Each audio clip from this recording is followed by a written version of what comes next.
much uglier. Well, I've actually written an op-ed for the Washington Post that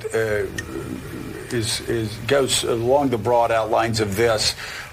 Jonathan Lemire, and nothing original in what I'm writing other than the fact it reflects what we're starting to see and what we've started to see this weekend. Fred Kemp with the Atlantic Council, many others are saying Biden and the West have done an admirable job.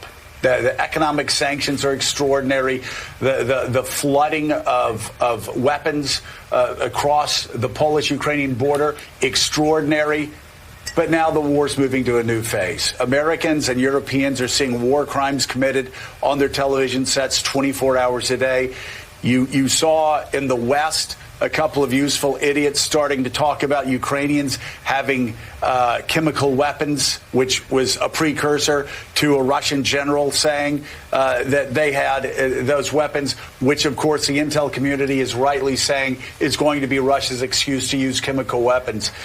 Does the Biden administration, forgive me, this is going to sound condescending, but it's too early for me to figure out any other way to say it. Does the Biden administration understand that when Americans and Europeans see 5-year-old children choked to death by Putin's chemical weapons that we're going to have to go in? Do they understand that there is no holding back, that we're going to have to take a far more aggressive approach?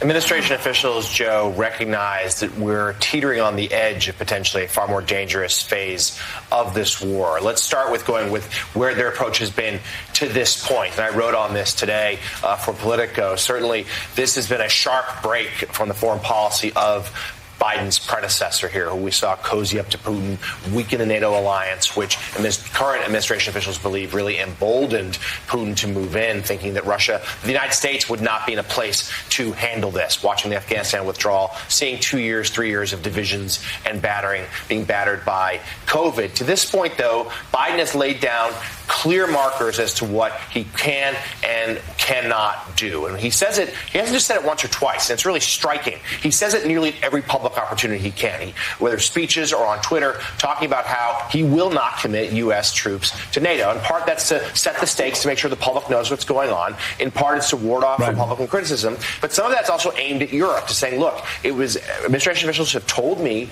in just the last day or so, the strategy behind that was to give Europe some confidence. Hey, do everything you can economically, do these sanctions, but don't worry, the U.S. is not going to escalate this, where therefore war will spill out further into Europe. That's a real signal the U.S. has wanted to send to Europe. Hey, we don't want this conflict to expand. Now, if Putin chooses to expand it, or if chemical weapons are indeed used either in Ukraine or elsewhere in Europe, that is going to change the equation.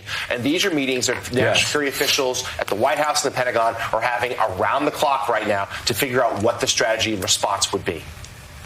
Patty Kay, I thought about something you said last week about how viscerally I'm angry, Rick, for Blabberbuzz's Truth Rings.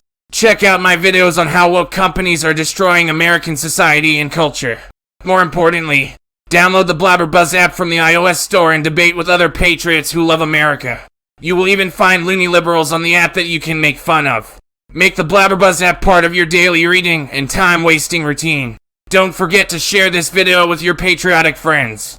And download the Blabberbuzz app. That's right, download it now. Truth Rings.